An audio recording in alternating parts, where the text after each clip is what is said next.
Hello students, I am Shifali Agrawal. Welcome back to my channel. तो आज हम करेंगे mathematics standard class 10th term 2 का practice paper first Arihant book का। ठीक है, तो हम सेक्शन ए से स्टार्ट करते हैं।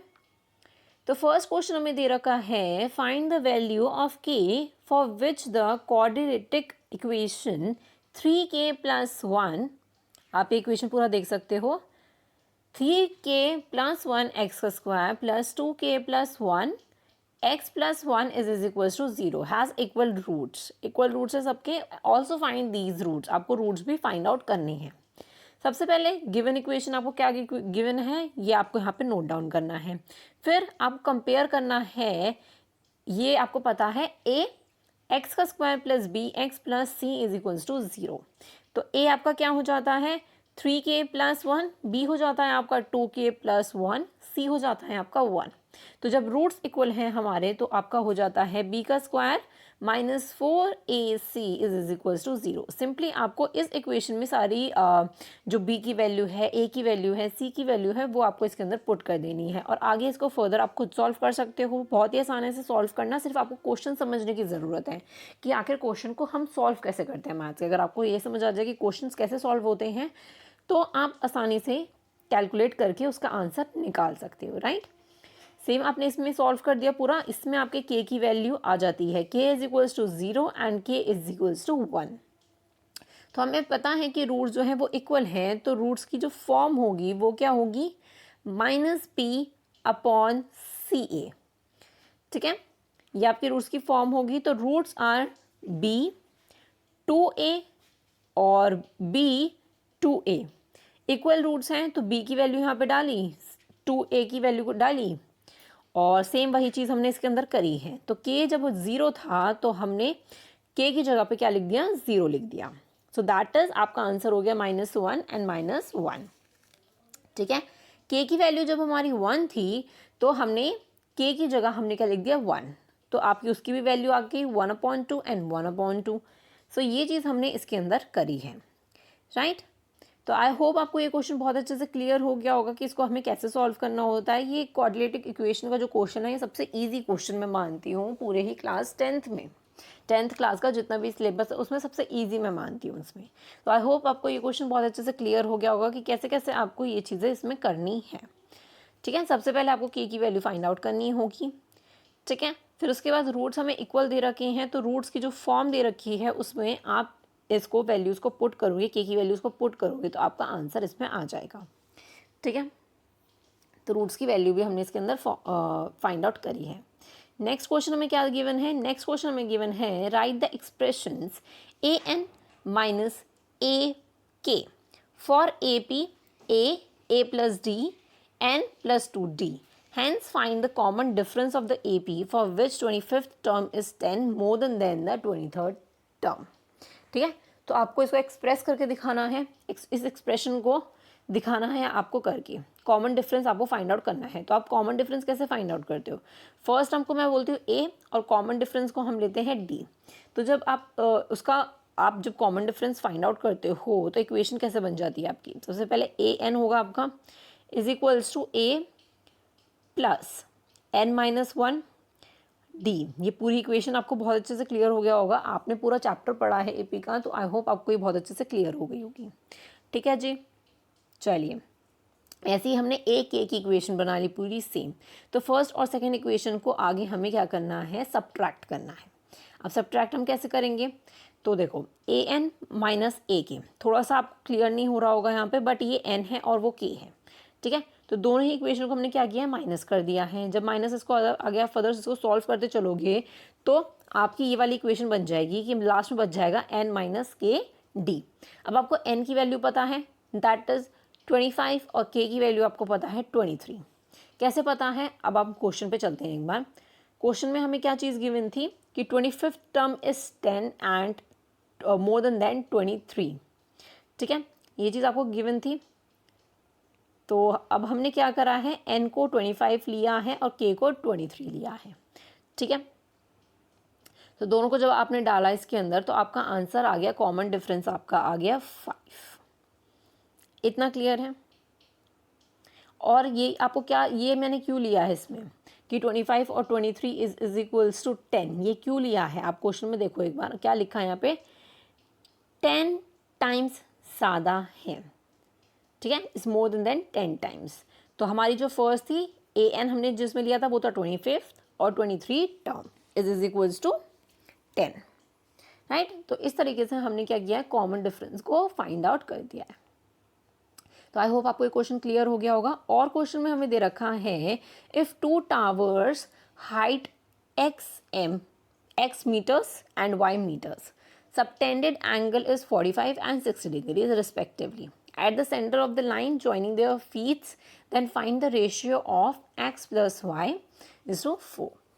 ठीक है, देखो दो टावर्स हैं जिनकी हाइट आपको गिवन है x और y, ठीक है। दोनों आपको एंगल्स दिखेंगे, ये वाले जो एंगल्स, ये आपका हो जाता है 45 डिग्री और इसका एंगल हो जाता है आपका 60 degree respectively at the centre of the line, इस लाइन का सेंटर पॉइंट, ठीक है। फिर आपको इनका रेशियो फाइंड आउट करना है, ठीक है, आपको क्या फाइंड आउट करना है, रेशियो फाइंड आउट करना है। तो आगे देखते हैं, देखो सेम फिगर बनी हुई है जो मैंने बनाई थी। सो आगे है हमारा let a b is m, ये आपको दिख रहा है ए बी, इसको मैंने लेट किया है एक्स, ठीक है। Be the height of the tower, c d is y, ठीक है।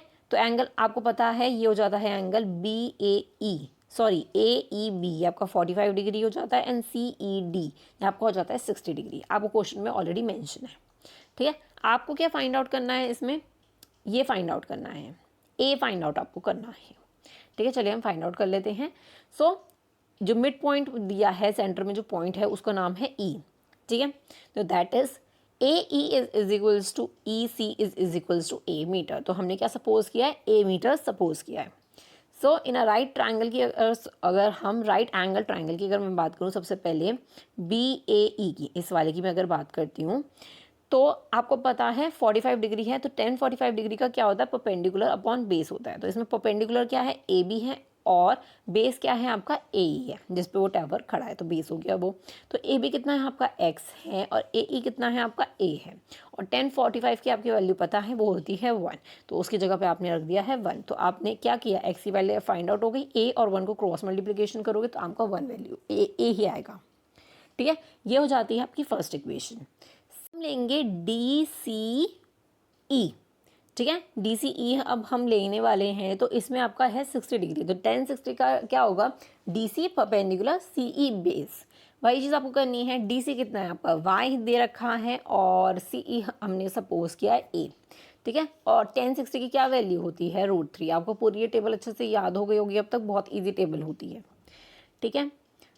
तो आपने सिंपली वाई की वैल्यू क्या निकल जाती है आपकी √3a, ये भी आपकी फर्स्ट इक्वेशन है, ठीक है। फिर आपको इसके अंदर आगे क्या करना है, दोनों ही इक्वेशन को एक रेशियो बना देना है, ठीक है। रेशियो क्या होगा, x plus y ratio y, ठीक है।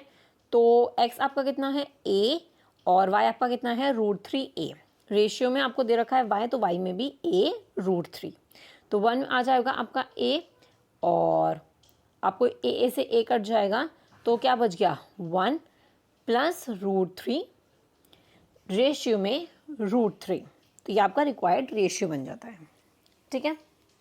इतना क्लियर हो गया ये वाला क्वेश्चन। अब चलिए अब हम नेक्स्ट क्वेश्चन पे चलते हैं। नेक्स्ट क्वेश्चन हमें क्या गिवन है, third question, the length of the common chord of two intersecting angle is 30 degree. दो इंटरसेक्टिंग सर्कल्स हमें बोला गया है जिनकी लेंथ जो है कॉमन कॉर्ड की वो 30 सेंटीमीटर है। If the diameter of these two circles, diameter दे रखा है 50 centimetre and 34 centimetre, then calculate the distance between their centres. तो आपको उन सेंटर्स के बीच में जो डिस्टेंस है वो आपको मेजर करना है, वो आपको कैलकुलेट करना है, ठीक है। तो चलिए देखो, सबसे पहले तो हमें ये फिगर गिवन है कि दो सर्कल्स की हमें गिवन है, लेट पी क्यू ये कॉमन कॉर्ड आपको गिवन है इसमें, ठीक है। पी क्यू जो की लेंथ हमें कितनी दे रखी थी, 30 दे रखी थी, 30 सेंटीमीटर। डायमीटर्स आपको गिवन है 50 centimetre and 34 centimetre. Since a b bisect the common chord, common chord को क्या है, ए बी क्या कर रहे हैं, बाइसेक्ट कर रहे हैं, दैट इज पी क्यू को बाइसेक्ट कर रहे हैं परपेंडिकुलरली, ठीक है। परपेंडिकुलर है 90 डिग्री है, तो इसका मतलब क्या हो जाता है, O P is equals to O A, मतलब हाफ ऑफ पी क्यू आप बोल सकते हो। तो पी क्यू आपको कितना गिवन है, पूरा 30 गिवन है, तो उसकी वैल्यू कितनी हो जाती है, 15 हो जाती है, कि ओ पी और ओ क्यू की वैल्यू कितनी कितनी हो जाती है 15 हो जाती है। ठीक है, अब मैं बात करती हूँ ए पी आपको डायमीटर गिवन है दैट इज़ 50, तो हाफ इंटू 50 करोगे दैट इज़ 25 डिग्री आ जाएगा, 25 सेंटीमीटर आ जाएगा। सेम आपको पी बी के साथ करना है, डायमीटर आपको गिवन है तो उसका हाफ कर दोगे दैट इज़ 17 सेंटीमीटर आ जाएगा आपका। ठीक है, अब मैं बात कर रही हूँ एक राइट एंगल, एंगल आपका हो जाएगा ए ओ पी। पाइथागोरस थ्योरम इसमें अंदर यूज़ होगा, आपने 9th में भी ऐसे ही सेम क्वेश्चंस आपने पढ़े हैं। ठीक है ना, तो अब बारी आ जाती है पाइथागोरस थ्योरम की। ठीक है, तो ओ ए की अगर मैं बात करती हूँ, मैं इस ट्रायंगल की बात कर रही हूँ कि ट्रायंगल आपका हो जाता है ओ ए पी। इस वाले की मैं बात कर रही हूँ तो O A is equals to A P minus O P का स्क्वायर, दोनों का स्क्वायर हो जाएगा, फिर आपका आंसर निकल आएगा 20 सेंटीमीटर। सेम मैं इस ट्रायंगल के साथ भी करूँगी, सेम मैंने वही चीज़ किया तो आपका आ गया 8 सेंटीमीटर। तो डिस्टेंस बिटवीन द सेंटर्स के बीच में कितना डिफरेंस है, दैट इज ए बी हमें फाइंड आउट करना है। तो a b is equals to O a plus o b, आपको इन दोनों को प्लस कर देना है, तो आपका आ जाएगा 28 सेंटीमीटर आंसर आ जाएगा। ठीक है, आपको यही बताना था कि उनके सेंटर्स में कितना डिफरेंस है, कितना डिस्टेंस है, सेंटर में कितना डिस्टेंस है। ठीक है, तो आई होप आपको बहुत अच्छे से ये क्वेश्चन क्लियर हो गया होगा। नेक्स्ट क्वेश्चन देख लेते हैं, the common chord of two intersecting circles. ये क्वेश्चन अभी हम कर चुके हैं, और वाला हम देख लेते हैं। Give a line segment A B, आपको एक लाइन सेगमेंट लेनी है A B, divided in the ratio of M और एन के रेशियो में हमें क्या करनी है, कंस्ट्रक्शन करनी है, where both M and N are positive, दोनों ही पॉजिटिव इंटीजर्स हैं। So let M is equals to 4 and N is equals to 3, ये आपको लेना है इसमें। चलिए देख लेते हैं हमें क्या क्या सबसे पहले गिवन है, हम वही लिख देते हैं। गिवन है हमें एक line segment A B, M आपको दे रखा है 4, एन आपको दे रखा है 3, आपको कंस्ट्रक्शन करनी है। सेम क्वेश्चन मैंने 9th के प्रैक्टिस पेपर में भी करवाया, बिल्कुल सेम करवाया मैंने, तो आई होप आपको वो क्वेश्चन याद होंगे बहुत अच्छे से। 9th में जो आपने कंस्ट्रक्शन वाला पार्ट पढ़ा है। ड्रॉ अ रे ए एक्स, में ए एक्स वाली ये वाली रे ड्रॉ करूँगी, make a acute angle with the A B. ठीक है, locate 7 that is M plus N, 4 plus 3 7 आपका हो जाता है। तो ए से लेकर आप A1 से लेकर आप A7 तक का ए एक्स पे बनाओगे। ठीक है, तो आपको क्या करना है, फिर उसके बाद बी ए को क्या कर देना है, ज्वाइन कर देना है। ठीक है, फिर इससे क्या होगा, आप ए जो आपका A1 से लेकर A4 तक का था फर्स्ट वाला, आप A4 को सी से ज्वाइन कर दोगे, तो ये रेशियो में हो जाएगा, ये 4:3 रेशियो में हो जाएगा। यही आपको इसके अंदर कंस्ट्रक्ट करके दिखाना था। एक और मेथड है, बट मैं बोलूँगी कि आप यही वाला मेथड करो, ये मेथड थोड़ा सा ईजी है। ये जो ऑल्टरनेट मेथड है मैं इसे इस PDF के साथ इसमें दे दूँगी, लेकिन मैं सजेस्ट करूँगी कि आप फर्स्ट वाला मेथड ही करो। ठीक है, वो बहुत ईजी है। आगे अब हम नेक्स्ट क्वेश्चन पे चलते हैं। ऑल्टरनेटिव मेथड को छोड़ दो, अगर आपको पढ़ना है तो PDF में आपको वैसे मिल ही जाएगा टेलीग्राम पे। Form a solid cube of the side 7 centimetre, एक सॉलिड क्यूब की जो साइड दे रखी है आपको 7 सेंटीमीटर दे रखी है। A conical cavity of the height 7 centimetre and the radius 3 centimetre is hollowed out. Find the volume of the remaining solid. आपको find out करनी है। ठीक है, तो चलिए हम रिमेनिंग सॉलिड का वॉल्यूम फाइंड आउट करेंगे। सबसे पहले हमें क्या गिवन है, आपको ये फिगर पता होनी चाहिए कि फिगर में क्या क्या हमें गिवन है। ए दे रखा है, ये आपको दे रखी है साइड्स 7 सेंटीमीटर, हाइट भी हो जाती है उसमें 7 सेंटीमीटर, रेडियस आपका हो जाता है 3 सेंटीमीटर। ठीक है, ये क्लियर है। नाउ आपको वॉल्यूम क्यूब का फाइंड आउट करना है, तो सिंपली आपको 7 का स्क्वायर क्यूब कर दो तो आपका आंसर आ जाएगा। ठीक है, सेम आपको वॉल्यूम आपको कॉनिकल कैविटी का निकालना है, तो उसका फॉर्मूला आपको पता है 1/3 A इंटू आर का स्क्वायर इंटू हाइट, तो सिंपली आप उसे सॉल्व कर दोगे। ठीक है, फिर आप रिमेनिंग सॉलिड का जो निकालोगे तो आप दोनों को क्या करोगे, माइनस कर दोगे, दोनों को माइनस कर दोगे तो आपका रिमेनिंग जितना भी वॉल्यूम है सॉलिड का वो आपका निकल जाएगा। ठीक है, इतना क्लियर है। चलिए अब हम नेक्स्ट क्वेश्चन पे चलते हैं। ये क्वेश्चन बहुत ज़्यादा सिंपल है, आपको सिंपली इसमें मोड फाइंड आउट करना है। The mode of the following series is 36, find the missing frequency in it, आपको मिसिंग फ्रीक्वेंसी फाइंड आउट करनी है। देखो मोड का एक फॉर्मूला होता है, मोड का फॉर्मूला क्या होता है आपका, मैं यहाँ पे एक मोड का फॉर्मूला यहाँ पे मैं लिख देती हूँ। ओके, तो मोड का फॉर्मूला होता है M is equals to L plus F1 minus FO into F1 upon में आपका आ जाएगा 2F1 minus FO minus F2। ठीक है, ये आपका फॉर्मूला होता है, आपको याद होगा बहुत अच्छे से। तो आप कैसे F1 और F2, F0 F1 और F2 आप कैसे लिखते हो? देखो आपको दे रखा है 36, तो 36 किस में आ रहा है आपका क्लास इंटरवल में 30 to 40 में आ रहा है, तो ये आपका हो जाता है F1।